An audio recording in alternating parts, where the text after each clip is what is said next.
Student, आज हम लोग प्रिंसिपल ऑफ सुपरपोजिशंस को समझते हैं। आगे इसके स्टेटमेंट को हम लोग समझें। क्या कह रहे हो?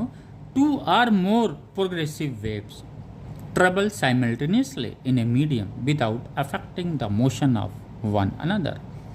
दो या दो से अधिक प्रोग्रेसिव वेव मतलब जो वेव क्या होता है? जो एनर्जी प्रोपागेशंस क्या है? मोमेंट ऑफ एनर्जी है।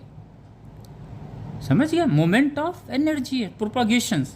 तो अगर दो वेव प्रोपागेट कर रहे हैं, राइट, किसी मीडियम में, अगर मीडियम की बात आती है, इसका मतलब मीडियम का पार्टिकल क्या कर रहा है? ऑसिलेशंस में है। सभी पार्टिकल मीडियम, अगर कोई वेव मीडियम में ट्रेवल कर रहा है, इसका मतलब क्या हुआ कि जितने भी मीडियम के पार्टिकल्स हैं वो ऑसिलेशंस में हैं, यानी वो सिंपल हार्मोनिक मोशन में हर एक पार्टिकल रहेगा और हर एक पार्टिकल का जो है सिमिलरिटी रहेगी, फ्रीक्वेंसी की चेंजेस नहीं होगा। अब ये कह रहे हैं without affecting the motion of one another, यानी इनका कहने का मतलब होता है कि अगर ये वेव है वो ट्रेवल कर रहा है, राइट, एक वेव है, इसकी वेलोसिटी v1 है, ये प्रोपागेट कर रहा है, लेकिन ये जो पार्टिकल है वो अपने मेन पोजीशन से ही क्या कर रही है? सिंपल हार्मोनिक मोशन कर रही है। ये तो यूनिफॉर्म होगा, वेव की स्पीड क्या होगी? यूनिफॉर्म होगी। लेकिन पार्टिकल का जो सिंपल हार्मोनिक मोशन है u equal to omega under root a square minus y square, ये क्या होगा?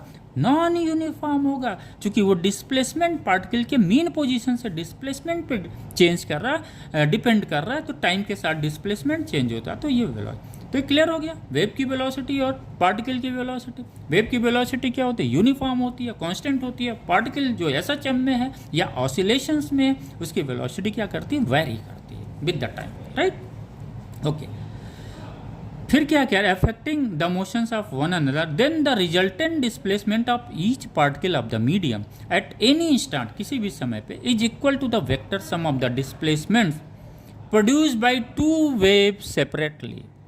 यानी अगर ये मीडियम पार्टिकल कोई है, यहाँ पे मीडियम पार्टिकल O है, जो क्या है? सिंपल हार्मोनिक मोशन में।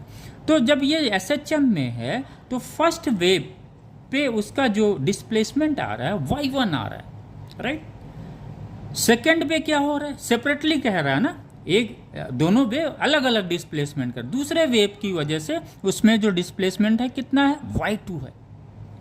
ये क्या कर रहे हैं? वेक्टर सम है। अगर एक ही डायरेक्शंस में है y1 और y2, तो वेक्टर सम क्या होगा? y equal to y1 plus y2 होगा। अगर ये अपोजिट डायरेक्शन में होगा तो रिजल्टेंट डिस्प्लेसमेंट किसका? उस पार्टिकल का क्या होगा? y1 माइनस y2 होगा।